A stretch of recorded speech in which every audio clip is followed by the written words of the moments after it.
মছজিদত নামাজ পঢ়াৰ সময়ত দলবদ্ধ আক্ৰমণ দুৰ্বৃত্তৰ। মঙলবাৰে সন্ধিয়া পাকা বেতবাৰী সমষ্টিৰ খাৱলাৰ ভিঠা গাঁৱত সংঘটিত হয় এই আক্ৰমণৰ ঘটনা। এই ঘটনাত গুৰুতৰভাৱে আহত হয় হালিমা পাৰভিন, দেলৱাৰ হুছেইন, হানিফ আলী, ৰাহেজ আলী আৰু মইনাল হক নামৰ লোককেইজন। ভূমি সংক্ৰান্তীয় বিবাদক কেন্দ্ৰ কৰি পৰিকল্পিতভাৱে খাৱলাৰ ভিঠা গাঁৱৰ হজৰত আলী আহমেদৰ নেতৃত্বত এটা দুৰ্বৃত্তৰ দলে মছজিদত নামাজ পঢ়ি থকা লোকৰ ওপৰত আক্ৰমণ চলোৱাৰ অভিযোগ গাঁওবাসীৰ। ঘটনা সন্দৰ্ভত ইতিমধ্যে বৰপেটা সদৰ থানাত এজাহাৰ দাখিল কৰিছে আহত লোককেইজনে। আক্ৰমণকাৰীৰ গ্ৰেপ্তাৰৰ দাবীত খাৱলাৰ ভিঠা গাঁৱৰ ৰাইজে প্ৰতিবাদ সাব্যস্ত কৰে। লগতে দোষীক কৰায়ত্ব কৰি শাস্তি প্ৰদান কৰিবলৈ দাবী উত্থাপন কৰিছে। স্থানীয় ৰাইজৰ ভাষ্য অনুসৰি খাৱলাৰ ভিঠা গাঁৱৰ নবীন নামৰ লোকজনে মছজিদ আৰু বিদ্যালয় স্থাপনৰ বাবে 2 বিঘা মাটি দান কৰিছিল। কিন্তু সেই মাটিডোখৰ হজৰত আলী আহমেদ নামৰ লোকজনে নিজৰ নামত নামজাৰি কৰি লোৱাৰ অভিযোগ গাঁওবাসীৰ। এই মাটিডোখৰৰ কেন্দ্ৰ কৰিয়েই পূৰ্বৰে পৰা বিবাদ চলি আছিল আৰু সেই ভূমি বিবাদক কেন্দ্ৰ কৰিয়েই মঙলবাৰে সন্ধিয়া হজৰত আলী আৰু তেওঁৰ পৰিয়ালৰ লোকে মছজিদত আক্ৰমণ চলোৱাৰ অভিযোগ ৰাইজৰ। কালি যিটো ঘটনা হৈছে সেই ঘটনাত আমাৰ ইয়াত সমাজত এটা চিন্নি আছিল মহৰম উপলক্ষে। আমি সেই চিন্নিত হয়তো ব্যস্ত আছিলোঁ। ইফালে হৰজত মাষ্টৰৰ বাইক ককাইসকলে আৰু ৰাইজৰ লগত যিটো মাৰপিট হৈছে সেই মাৰপিট হোৱাৰ পাছত দুয়ো পক্ষৰ মাজত কিছু আঘাতপ্ৰাপ্ত হৈছে।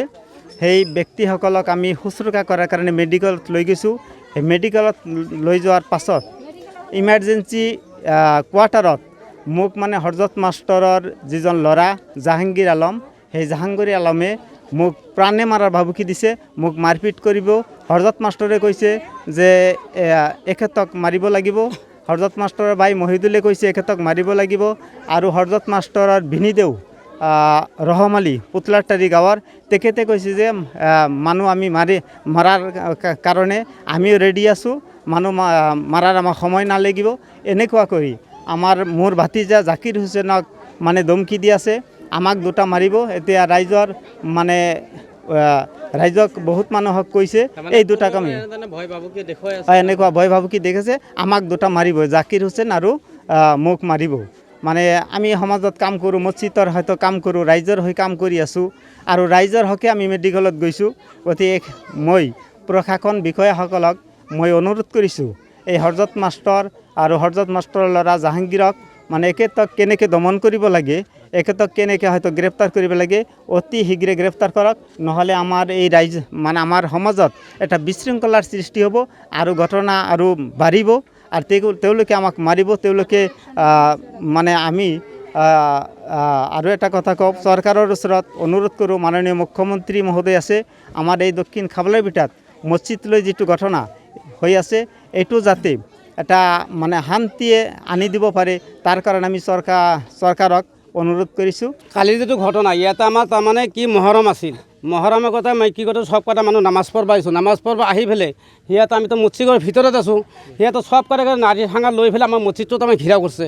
ঘেৰা কৰাৰ পিছতে সিহঁতৰ দৰ্জা শিকি ক'ব আছে, আমি কি কৰিছোঁ ভয়তে আমি দৌৰিছোঁ। দৌৰি যাই আমি ঘৰলৈ গৈছোঁ। ঘৰলৈ যাই সিহঁতে কি কৰিছে তাতে যাই আমাক অত্যাচাৰ কৰিছে, মাৰপিট কৰিছে। এনেহেন মাৰপিট কৰিছে তাৰমানে ৰটে চটে দি কোবাইছে।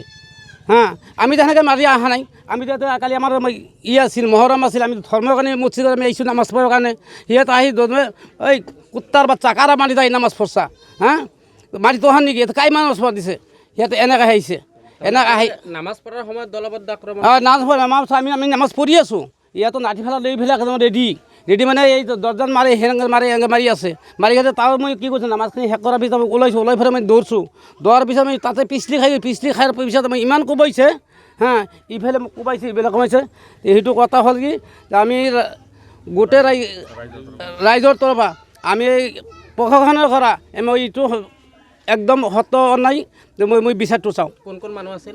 এটা আছিল আপোনাৰ হৰজত মাষ্টৰ আছিল, জনিদি আছিল, তাৰপিছত নুকমান আছিল, তাৰপিছত কি নাম আছিল নুৰ ইছলাম আছিল, আৰু মহিদুল আছিল, দুলাল আছিল আৰু বহুত কেইটা মানুহ আছিল। সিহঁতৰ তাৰমানে ইমান কথা ইয়াৰে মানুহ, এই আমাৰ খাৱলা বিটাৰ মানুহ। সিহঁতে তাৰমানে ইয়াতে জোৰ কৰি ঘৰ বনাব মছজিদ ফিল্ডৰ, ইয়াতে বহুত মানুহ অৱদান দিছে।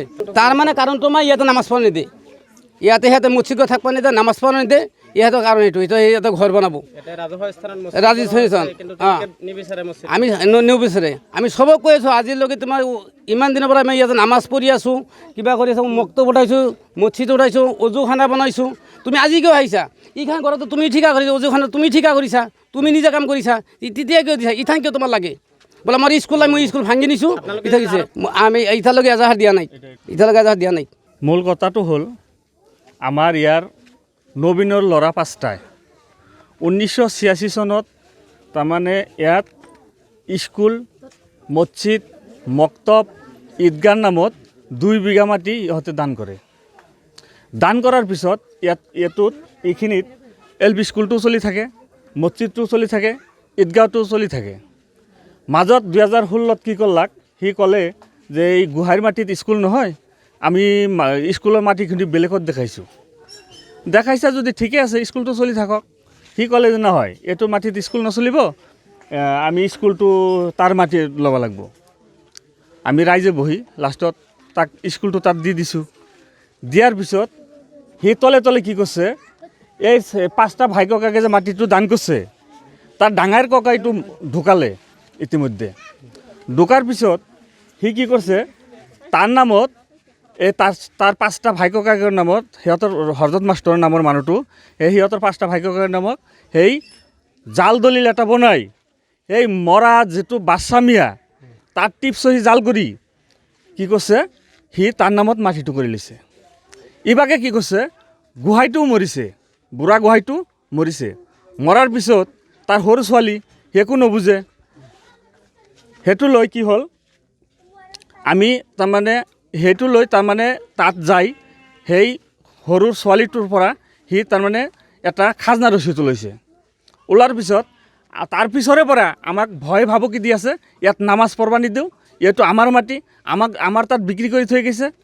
আমি ৰাইজে তাক কৈছোঁ তোমাৰ তাত যদি বিক্ৰী কৰি থৈ গৈছে বাদশ্বাহনৰ ভাই ককাইক হ'ল 5টা তাৰ দেউতাৰ নামৰ মাটি বাচ্চাৰ অকলৰ টিপছ তুমি যে কৈ আছে মোৰ তাত বিক্ৰী কৰি থৈ গৈছে আৰুতো 4টা ভাই ককাই এতিয়ালৈকে জীয়াই আছে। সম্পূৰ্ণ বুজিলোঁ কালি কি হৈছিল এইটো ঘটনাত আমি উঠাই আছোঁ। তাৰপিছত সিহঁতে তাৰমানে ৰাইজক পাত্তা নিদিয়াৰ পিছত ইথান আৰু কি হৈছে এই বছৰৰ পৰা ৰাইজৰ নামত এটাৰ ওপৰত এটা কেছ জাপি আছে কোৰ্টত জাপে কেতিয়াবা থানাত জাপে তাৰমানে সেই কেছৰ ওপৰত কেছ কৰি আছে চব ৰাইজৰ মতে। ইয়াত হয়তো নেতৃত্ব কৰা কিছু মানুহ আছে সেই মানুহৰ ওপৰত কেছ জাপি আছে। কেছ জাপাৰ পিছত ইথান যোৱাকালি আমাৰ মহৰম আছিল। মহৰমৰ পিছত আমি ইয়াতে নামাজ পঢ়ি আছোঁ। নামাজ পঢ়ি থকা অৱস্থাত সিহঁতে কি কৰিছে লাঠি ৰড এইবিলাক লৈ সিহঁতে খেদি আহিছে ৰাইজক মাৰাৰ কাৰণে। কিমানজন আহিছিলে মোটামুটি ধৰক 10-15 জনমান আহিছিলে তাৰ ঘৰৰ তাৰ বংশৰ মানুহকেইটা আহি আমি ইয়াৰ পৰা কোনোমতে খালি পলাইছোঁ সিফালে দৌৰাৰ পিছত সেই তাত যাই মোটামুটি 2 বিঘামান দূৰত যাই আমালোকক চবক আক্ৰমণ কৰিছে চবকে মাৰছে। আমি মোটামুটি 10-12টামান আমাক মোটামুটি মাৰিছে সিহঁতে। কোন কোন মানুহ আছে মানুহ তাত আছে মইনল আছে নাই মানুহটো হ'ল যিবিলাকক মাৰিছে আক্ৰমণ কৰা মানুহটো হ'ল 1 নম্বৰ হ'ল হজৰত মাষ্টৰ, দ্বিতীয়ত হ'ল জৈনুদ্দিন, লুকমান আলী, নুৰ ইছলাম, তাৰপিছত হ'ল দুলাল, শফিক, তাৰপিছত হয় এনেকৈ সিহঁতৰ 30 চব লৈ আহিছে। আমি বৰপেটা থানাত এজাহাৰ দিছোঁ। তাৰপিছত আমি কি কৰিছোঁ ইয়াৰ পৰা পুলিচ আহিছে। পুলিচ অহাৰ পিছত চবকে ভাগাই দিয়াৰ পিছত পুলিচে আমাক কৈছে তোমালোকে এটা কাম কৰা তোমালোকৰ যিখিনি হৈছে তোমালোকে বৰপেটাত লৈ যাব খুজিছোঁ। তাৰপিছত চবকেইটা আগত গৈছে এই পেচেণ্ট লৈ। আমি কি কৰিছোঁ আমি আৰু আব্দুল হাই নামৰ ল'ৰাটো আমি তাৰ হাতত আছিল 55,000 টকা আৰু আমাৰ পকেটত আছিল 72,000 টকা। এইখিনি তাৰমানে পেচেণ্টবিলাকক চিকিৎসা কৰিব লাগিব সেইকাৰণে লৈ যাই আছোঁ বাইকেদি। ইহঁতে আৰু 4 চাকা লৈ হৰজত মাষ্টৰ, দুলাল, জাহাংগীৰ আৰু লুকমান ইহঁতে কি কৰিছে আমাৰ পিছা কৰি সেই কেটপাৰাত যাই ধৰছে। এই কেটপাৰা নহয় বাবনাৰ দলঙৰ ওপৰত বামনাৰ দলঙৰ ওপৰত ধৰাৰ পিছত আমি কি কৈছোঁ কোনোমতে পানীত জাপ মাৰি পলাই গৈছোঁ। তাৰপিছত তাত আমাৰ এই যে আব্দুল হাই নামৰ ল'ৰাটো যিটো আছিল তাক অলপ মাৰছে, মাৰাৰ পিছত তাৰমানে চব কেটপাৰাৰ এই বামনাৰ ৰাইজবিলাক একলগ হৈছে, একলগ হোৱাৰ পিছত সিহঁতে দৌৰি পেলাইছে। এইখিনিয়ে ঘটনা। এতিয়া আপোনালোকে প্ৰশাসনৰ পৰা কি বিচাৰে? ইথান আমি প্ৰশাসনৰ পৰা এটাই বিচাৰোঁ যে আমাৰ উচিত ন্যায় তদন্তটো কৰি তাক এই হজৰত মাষ্টৰ নামৰ এই কুলাংগাৰটোক উচিত শাস্তি দিব লাগে। চব ৰাইজে কি কয় শাস্তি দিব লাগে।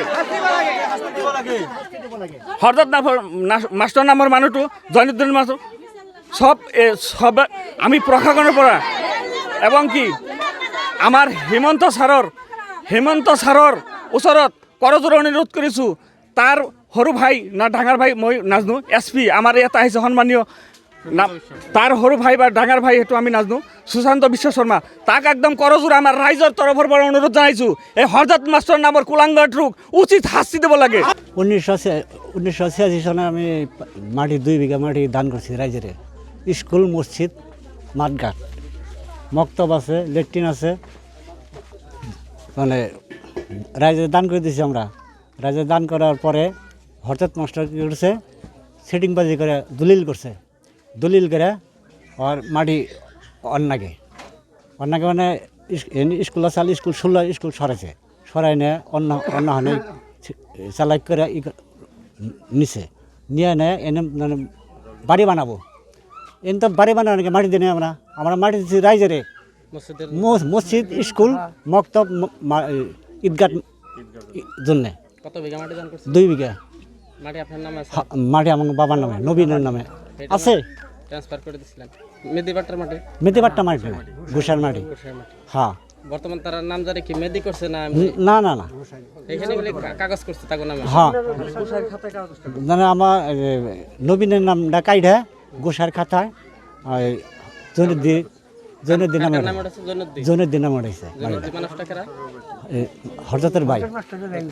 হ্যাঁ, আপনার অনুমতি ছাড়া তার মানে গোপনে নামটা? হ্যাঁ, গোপনে সেটিংবাজি করছে, তার মানে সেটিংবাজি দলিল করছে।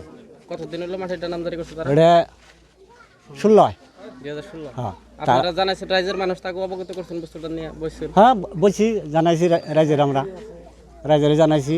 মানে দাবি করে যে মাটি নবীন ফুকের পোলা মানে মাটি আমার ঠেন বিক্রি করছে। আমরা তো মাটি বিক্রি করি নাই, আমরা দিচ্ছি রাইজের দানে, মাটি তো আমরা বিক্রি করি নাই। আপনারা দান দিয়েছিলেন সময় কোনো কাগজপত্র আছে? কাগজপত্র আছে, হ্যাঁ, দলিল সব আছে। ওকে, পরে এনে কালকে তো বিরাট মারামারি হয়েছে কালকে। সৰ্থেবাৰীৰ পৰা হাবিজুৰ খানৰ ৰিপৰ্ট, অসম টাইম।